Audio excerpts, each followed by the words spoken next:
Assalamualaikum warahmatullahi wabarakatuh. Ya teman-teman, bertemu lagi dengan saya Arfan. Nah, di video kali ini teman-teman, saya akan membahas dari beberapa komentar kemarin yang ingin saya membuat sesuatu matrik penelitian teman-teman ya. Nah, di pertanyaan itu bahwasanya teman dari yang komentar kemarin ini meminta untuk matrik penelitian yang online teman-teman ya, atau pembelajaran online. Nah, jadi sebelum dilanjut juga, bagi yang baru bergabung atau baru menonton video ini, jangan lupa untuk menekan tombol subscribe, like, dan juga komen teman-teman ya, agar saya lebih bersemangat lagi dalam membuat video-video selanjutnya teman-teman ya. Ya, langsung saja teman-teman, tidak perlu kita panjang lebar ataupun basa-basi ya. Karena yang diminta dari teman kita yang kemarin tanya yaitu tentang bagaimana sih membuat matrik penelitian contohnya dalam pembelajaran online. Nah, di sini saya sudah mempersiapkan untuk matriknya. Nah, disimak sampai akhir teman-teman ya. Semoga juga ini dapat memberikan motivasi atau memberikan manfaat buat teman-teman agar lebih semangat lagi dalam mengerjakan skripsi atau tugas akhirnya teman-teman ya. Nah, di dalam matrik penelitian teman-teman ada beberapa hal. Contohnya misalnya ada judul, ada variabel, ada subvariabel, ada indikator, ada sumber data, metode penelitian, dan fokus penelitian teman-teman. Nah, namun juga dalam setiap kampus ini berbeda. Namun di sini saya dalam secara umum saya membuatnya teman-teman ya. Karena memang kadang setiap kampus berbeda, namun intinya itu sama, cuma dalam penempatannya saja yang berbeda teman-teman ya. Nah, langsung saja di sini saya mengambil contoh judul teman-teman ya, judul penelitian yaitu penerapan belajar online di rumah di masa pandemi COVID-19 di itu titik-titik di atau lokasinya teman-teman ya. Bisa teman-teman sendiri lokasinya disesuaikan ya. Nah, untuk variabelnya yaitu penerapan belajar online di rumah di masa pandemi COVID-19 teman-teman ya. Nah, itu variabelnya. Nah, setelah variabelnya selesai, nah dikerucutkan lagi ada namanya subvariabel teman-teman ya. Nah, di sini saya membuat dua subvariabel.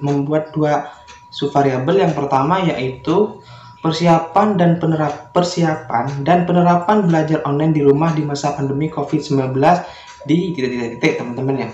Itu subvariabel yang pertama. Nah, subvariabel yang kedua yaitu kendala-kendala dalam pelaksanaan penerapan belajar online di masa pandemi COVID-19 teman-teman. Jadi ada dua subvariabel. Yang pertama yaitu persiapan dan penerapan belajar online-nya di rumah. Terus yang subvariabel kedua yaitu kendala-kendala dalam pelaksanaan penerapan belajar online-nya. Nah, nanti itu akan dijelaskan di kajian kepustakaan, atau kalau dalam penelitian kualitatif itu ada di bab 2 teman-teman ya. Nah, selanjutnya yaitu indikator teman-teman ya. Indikatornya dari subvariabel ini apa? Jadi saya definisi belajar online itu apa? Nanti itu juga masuk di dalam kajian kepustakaan teman-teman ya. Dan indikator yang kedua apa saja atau macam-macam kendalanya itu apa saja di dalam belajar online tersebut. Nanti itu dijabarkan di dalam kajian kepustakaan teman-teman atau kajian teori. Nah, yang selanjutnya yaitu sumber data. Nah, ini sumber data ini kan sekarang sudah dari judul ini sifatnya online. Jadi sumber datanya yaitu guru yang terkait itu bisa kita datangi ke rumahnya ataupun dan juga peserta didik. Jadi ke peserta didik misalnya dalam satu kelas itu ada sekitar 20 siswa.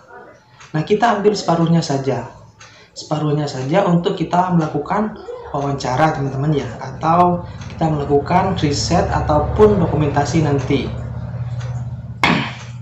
Nah, selanjutnya teman-teman yaitu ada metode penelitian. Nah, kalau kita berbicara metode penelitian, ini adalah cara yang digunakan untuk meneliti teman-teman ya. Nah, di sini saya mencontohkan ya. Nah, nanti mungkin teman-teman punya metode penelitian yang lain. Namun ini saya hanya mencontohkan teman-teman ya. Yaitu saya menggunakan jenis penelitian deskriptif kualitatif atau fenomenologi teman-teman ya. Nah, di sini kenapa saya menggunakan kualitatif? Karena di sini saya akan menjabarkan bagaimana di dalam nantinya pembelajaran online di rumah ini harus dijabarkan apakah memang ada kendala atau tidak. Kalau kendalanya itu apa saja nanti, maka itu perlu penjabaran teman-teman ya, atau yang bersifat deskriptif teman-teman ya. Nah, dan juga di metode penelitian itu ada lokasi penelitian. Nah, itu lokasi penelitian teman-teman sendiri yang tahu. Kalau saya cuma menentukan titik-titik, jadi teman-teman sendiri yang menentukan lokasi penelitiannya ya. Dan juga subjek penelitian ini hampir sama dengan sumber data. Subjek penelitiannya itu siapa? Misalnya kepala sekolah, terus guru atau tutor, peserta didik atau anak, dan juga orang tua siswa. Misalnya saya contohkan seperti itu teman-teman. Mungkin teman-teman ada sumber data yang lain agar lebih menguatkan dari penelitiannya, monggo silakan. Nah, dan yang selanjutnya di metode penelitian yaitu teknik pengumpulan data. Teknik pengumpulan data ini terdiri dari triangulasi, yaitu terdiri dari 3 triangulasi sumber, yaitu dari wawancara dari subjek penelitian yang tadi yang sudah saya sebutkan, dan juga observasi ke tempat yang akan kita lakukan penelitian ya, dan juga dokumentasi. Nah, dokumentasi ini ada yang bersifat misalnya seperti foto bisa, atau juga seperti RPP ataupun lembar-lembar lainnya, atau berkas-berkas lainnya teman-teman yang mendukung dalam penelitian teman-teman sendiri. Nah, setelah itu selesai ya, yang terakhir yaitu fokus penelitiannya teman-teman ya. Nah, fokus penelitiannya yaitu saya mencontohkan, contohnya bagaimana penerapan belajar online di rumah di masa pandemi COVID-19. Dan fokus penelitian ini saya mencontohkan hanya satu, namun teman-teman bisa menyesuaikan nantinya dengan penelitian yang teman-teman akan buat ya. Nah, intinya di dalam materi penelitian itu ada judul, ada variabel, subvariabel, indikator, sumber data, metode penelitian, dan fokus penelitian teman-teman ya. Nah, itu secara umum teman-teman ya.